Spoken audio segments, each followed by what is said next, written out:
আসসালামু আলাইকুম ওরহমতুল্লাহি ওবরাকাত। প্রিয় দর্শক, আজকে আমরা এমন এক জায়গার গল্প বলবো যে জায়গার কথা শুনলেই প্রতিটি মুমিনের বুকের ভেতর একটা অদ্ভুত অনুভূতি জেগে ওঠে, চোখ ভিজে আসে, হৃদয় ব্যাকুল হয়ে পড়ে। মনে হয় এখনই ছুটে যাই সেই পবিত্র ভূমিতে, সেই কালো গিলাফে ঢাকা ঘরের কাছে, যেখানে দাঁড়ালে মনে হয় আল্লাহ অনেক কাছে। হ্যাঁ, আজকে আমরা কথা বলবো পৃথিবীর সবচেয়ে পবিত্র স্থান মসজিদুল হারাম নিয়ে। এই একটি মসজিদের ভেতরে লুকিয়ে আছে হাজার হাজার বছরের ইতিহাস, অসংখ্য নবী রাসূলের স্মৃতি, কোটি কোটি মুসলমানের অশ্রু, দোয়া এবং ভালোবাসা।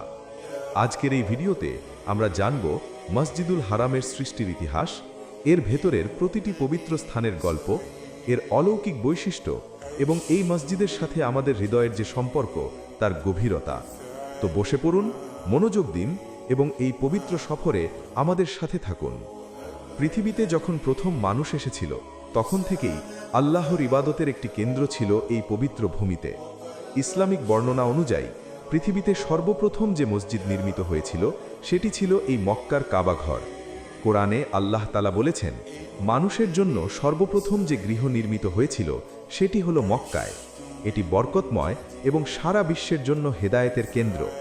কিন্তু কাবাঘরের সূচনা ঠিক কোথা থেকে? অনেক ইসলামিক পণ্ডিতের মতে ফেরেশতারা এই স্থানে ইবাদত করতেন আদম আলাইহিস সালামের পৃথিবীতে আসার অনেক আগে থেকেই।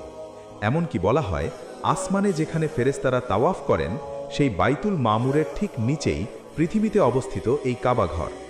হযরত ইব্রাহিম আলাইহিস সালাম যখন পৃথিবীতে আসেন, তখন আল্লাহর নির্দেশে তিনি এই স্থানে একটি ঘর নির্মাণ করেন ইবাদতের জন্য।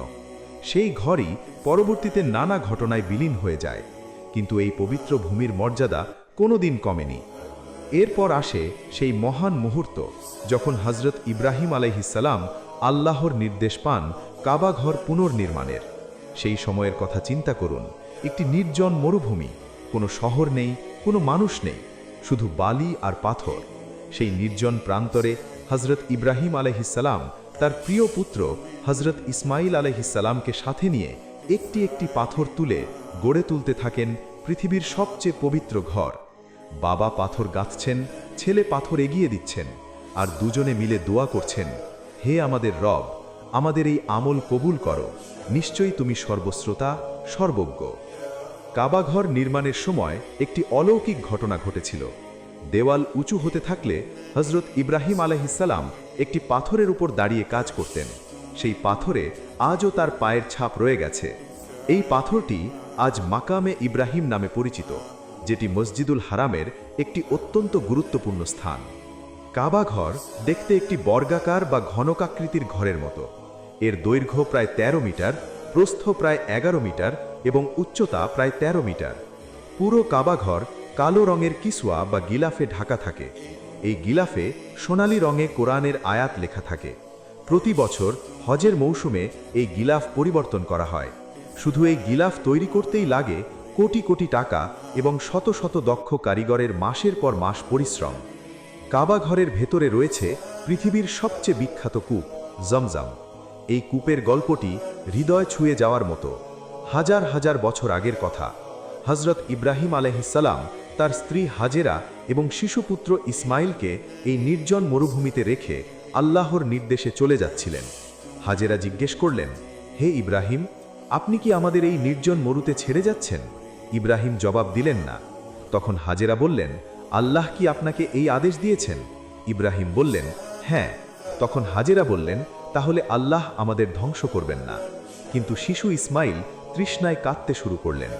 মা হাজেরা পাগলের মতো সাফা পাহাড় থেকে মারুয়া পাহাড়ে ছুটতে লাগলেন পানির খোঁজে। ৭ বার দৌড়ালেন। এই দৌড়ানোর স্মৃতি আজও হজ ও উমরায় সাই হিসেবে পালন করা হয়। এরপর অলৌকিক ঘটনা ঘটল। ছোট্ট শিশু ইসমাইলের পায়ের কাছ থেকে হঠাৎ পানি বের হতে শুরু করল। হাজেরা ছুটে এসে দেখলেন পানি উথলে উঠছে। তিনি বললেন, জমজম, অর্থাৎ থামো থামো। এই শব্দ থেকেই কূপের নাম হয়েছে জমজম। সেই একই কূপ আজও বহমান। হাজার হাজার বছর ধরে এই কূপ একটি দিনের জন্য শুকিয়ে যায়নি। প্রতি বছর কোটি কোটি মানুষ এই পানি পান করেন। বৈজ্ঞানিকরা জমজমের পানি পরীক্ষা করে বিস্মিত হয়েছেন। এই পানিতে রয়েছে অসাধারণ খনিজ উপাদান যা অন্য কোনো পানিতে নেই। হাদিসে নবীজি বলেছেন, জমজমের পানি যে নিয়তে পান করা হয় সেই নিয়তি পূর্ণ হয়। কেউ সুষ্ঠুতার নিয়তে পান করলে সুস্থ হয়, কেউ ইলমের নিয়তে পান করলে ইলম পায়। মসজিদুল হারামের ভেতরে রয়েছে সাফা ও মারওয়া নামে দুটি পাহাড়। এই দুই পাহাড়ের মাঝে সাই করা অর্থাৎ হেঁটে বা দৌড়ে যাওয়া হজ ও উমরার একটি অপরিহার্য অংশ। এর পেছনে মা হাজেরার সেই অসীম ধৈর্য ও তাওয়াক্কুলের গল্প যা আমরা একটু আগে শুনেছি। আর তাওয়াফ, কাবাকে ঘিরে 7 বার প্রদক্ষিণ, এর মানে কি? তাওয়াফ হল আল্লাহর চারপাশে ঘোরার প্রতীক। যেভাবে পৃথিবী সূর্যকে কেন্দ্র করে ঘোরে, যেভাবে ফেরেশতারা আরশকে ঘিরে তাওয়াফ করেন, সেইভাবে একজন মুমিন কাবাকে ঘিরে তাওয়াফ করেন এই সাক্ষ্য দিতে যে আমার জীবনের কেন্দ্র শুধু আল্লাহ। যখন লক্ষ লক্ষ মানুষ একসাথে কাবাকে ঘিরে তাওয়াফ করেন, সেই দৃশ্য পৃথিবীর সবচেয়ে অলৌকিক দৃশ্যগুলোর একটি। ধনী গরিব, কালো সাদা, আরব অনারব সবাই একই পোশাকে, একই দিকে, একই লক্ষ্যে ঘুরছেন। পৃথিবীর অন্য কোথাও এই দৃশ্য দেখা যায় না। মসজিদুল হারাম আজকে যে বিশাল আকারে আমরা দেখি, এটি কিন্তু সবসময় এরকম ছিল না। নবীজির সময় মসজিদের আকার ছিল অনেক ছোট। প্রথম খলিফা হজরত আবু বকর রাজিয়াল্লাহু আনহুয়ের সময় থেকে শুরু করে পরবর্তী প্রতিটি যুগে মসজিদুল হারামকে বড় করা হয়েছে। হজরত উমর রাজিয়াল্লাহু আনহুয়ের খিলাফতের সময় প্রথমবার মসজিদের পরিধি বাড়ানো হয়। মানুষের ভিড় বাড়ছিল, জায়গা কম পড়ছিল। উমর রাজিয়াল্লাহু আশেপাশের কিছু ঘরবাড়ি কিনে মসজিদের সাথে যুক্ত করেন। এরপর উসমান রাজিয়াল্লাহুতে আরও বড় করা হয়। উমাইয়া ও আব্বাসীয় খলিফারাও বিভিন্ন সময়ে মসজিদ সম্প্রসারণ করেছেন। আধুনিক যুগে সৌদি সরকার মসজিদুল হারামকে এত বড় করেছে যে এটি এখন পৃথিবীর সবচেয়ে বড় মসজিদ। বর্তমানে মসজিদুল হারামের মোট আয়তন প্রায় 3,56,000 বর্গমিটার। সাধারণ সময়ে প্রায় 9 লক্ষ মুসল্লি এবং হজের সময় 40 থেকে 50 লক্ষ পর্যন্ত মানুষ একসাথে এই মসজিদে নামাজ পড়তে পারেন। মসজিদুল হারামের চারদিকে রয়েছে বিশাল উঁচু মিনার। এই মিনারগুলো থেকে দিনে 5 বার আজান দেওয়া হয়। এই আজানের ধ্বনি যখন মক্কার আকাশে ছড়িয়ে পড়ে, তখন সারা শহরের বাতাস যেন পবিত্র হয়ে যায়। মসজিদুল হারামের সাথে অঙ্গাঙ্গিভাবে জড়িয়ে আছে হজের কথা। প্রতি বছর জিলহজ মাসে পৃথিবীর প্রায় 180টি দেশ থেকে 25 থেকে 30 লক্ষ মানুষ একত্রিত হন এই একটি জায়গায়। কোনো রাজনৈতিক সমাবেশ নয়, কোনো খেলাধুলার আয়োজন নয়, শুধুমাত্র আল্লাহর ডাকে সাড়া দিতে। লাব্বাইক আল্লাহুম্মা লাব্বাইক, হে আল্লাহ, আমি হাজির, তোমার ডাকে সাড়া দিতে এসেছি। এই তালবিয়া যখন 30 লক্ষ কণ্ঠ থেকে একসাথে উচ্চারিত হয়, তখন পৃথিবী কেঁপে ওঠে। সেই মুহূর্তটা কি অনুভব করার মতো যারা হজ করেছেন তারাই জানেন। হজের সময় মানুষ যে সাদা এহরামের কাপড় পরেন, সেটি কেবল একটি পোশাক নয়, এটি কবরের কাফনের মতো। এটি মৃত্যুর স্মরণ। ধনী পোশাক আর গরিবের পোশাক এক, রাজার পোশাক আর প্রজার পোশাক এক, কারণ আল্লাহর কাছে পার্থক্য শুধু তাকওয়ায়। হজের সময় আরাফাতের ময়দানে অবস্থান করা হলো হজের সবচেয়ে গুরুত্বপূর্ণ রোকন। নবীজি সাল্লাল্লাহু আলাইহি ওয়াসাল্লাম বলেছেন, হজ মানেই আরাফাত। সেই বিশাল ময়দানে যখন লক্ষ লক্ষ মানুষ হাত তুলে কাঁদতে কাঁদতে দোয়া করেন, এটি পৃথিবীর সবচেয়ে আবেগময় দৃশ্য। সেদিন আল্লাহ তাআলা ফেরেশতাদের কাছে গর্ব করেন এই বান্দাদের নিয়ে। মসজিদুল হারামে একবার নামাজ পড়ার সওয়াব অন্য যে কোনো জায়গায় 1 লক্ষ নামাজের সমান। হাদিসে এই কথা স্পষ্টভাবে বলা হয়েছে। চিন্তা করুন, একটি ফরজ নামাজ মসজিদুল হারামে পড়লে 1 লক্ষ নামাজের সওয়াব। তাহলে যারা সারা জীবন সেখানে থাকেন বা যারা বারবার যেতে পারেন, তাদের কি অসীম সৌভাগ্য। মসজিদুল হারামে রয়েছে মাল্টিপল ফ্লোর, বিশাল বিশাল এসকেলেটর আর লিফটে করে মানুষ উপরে নিচে যান। মসজিদের ভেতরে সব সময় ঠান্ডা থাকে। বাইরে মক্কার তাপমাত্রা যতই বেশি হোক না কেন, মসজিদের ভেতরে এসি সব সময় চালু থাকে। সারা বছর 24 ঘন্টা মানুষ এই মসজিদে থাকেন। কখনো এই মসজিদ খালি হয় না।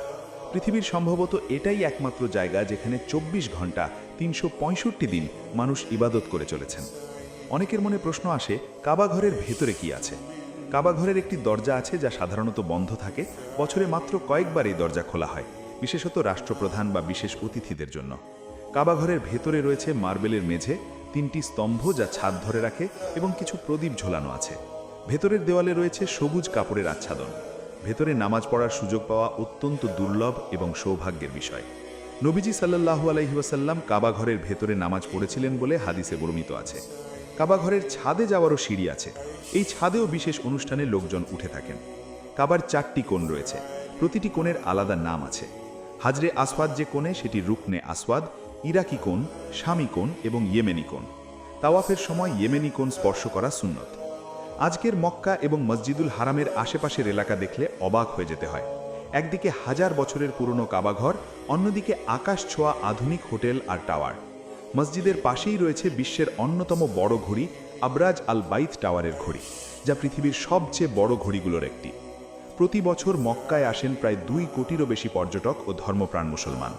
এত বিশাল সংখ্যক মানুষের থাকা, খাওয়া ও নিরাপত্তা নিশ্চিত করতে সৌদি সরকার প্রতি বছর $বিলিয়ন ব্যয় করে। মসজিদুল হারামের ভেতরে এবং বাইরে রয়েছে অত্যাধুনিক নিরাপত্তা ব্যবস্থা। মসজিদে প্রবেশ করার জন্য রয়েছে শতাধিক গেট, প্রতিটি গেটের নাম আলাদা। পুরো মসজিদে রয়েছে কয়েক হাজার ক্যামেরা, অগ্নি নির্বাপন ব্যবস্থা এবং চিকিৎসা সুবিধা। হজের সময় কেউ অসুস্থ হলে তাৎক্ষণিক চিকিৎসা দেওয়ার ব্যবস্থা রয়েছে। যারা মসজিদুল হারামে গিয়েছেন তারা একটি কথা বারবার বলেন, সেখানে গেলে একটা অদ্ভুত শান্তি অনুভব হয়। মনে হয় সব দুশ্চিন্তা উধাও হয়ে গেছে, মনে হয় আল্লাহ অনেক কাছে। অনেকে বলেন কাবা দেখে তারা এমনভাবে কেঁদেছেন যেভাবে সারা জীবনে কাঁদেননি। এটা কোনো ব্যাখ্যার বিষয় নয়, এটা অনুভবের বিষয়। হাদিসে আছে কাবা দেখার মুহূর্তে যে দোয়া করা হয় তা কবুল হয়। এজন্য অনেকে প্রথমবার কাবা দেখার মুহূর্তের জন্য আগে থেকেই দোয়া প্রস্তুত করে রাখেন। মসজিদুল হারামে বসে কুরআন তিলাওয়াতের সওয়াব অন্য যে কোনো স্থানে তিলাওয়াতের চেয়ে লক্ষ গুণ বেশি। তাই দেখা যায় সারাক্ষণ অসংখ্য মানুষ কুরআন হাতে নিয়ে বসে আছেন। আবার কেউ নফল নামাজে, কেউ দোয়ায়, কেউ তাসবিহে মগ্ন। এই মসজিদে এলে যেন মানুষ ভিন্ন এক জগতে চলে যান। পৃথিবীর সব ব্যস্ততা, সব চিন্তা পেছনে ফেলে শুধু আল্লাহর কথা মনে থাকে, শুধু আখিরাতের কথা মনে থাকে। এই অনুভূতিটাই মসজিদুল হারামের সবচেয়ে বড় অলৌকিকতা। প্রিয় দর্শক, মসজিদুল হারামের গল্প বলে শেষ করা যায় না। এই একটি মসজিদের প্রতিটি কোণে, প্রতিটি পাথরে, প্রতিটি মুহূর্তে লুকিয়ে আছে আল্লাহর অসীম রহমতের নিদর্শন।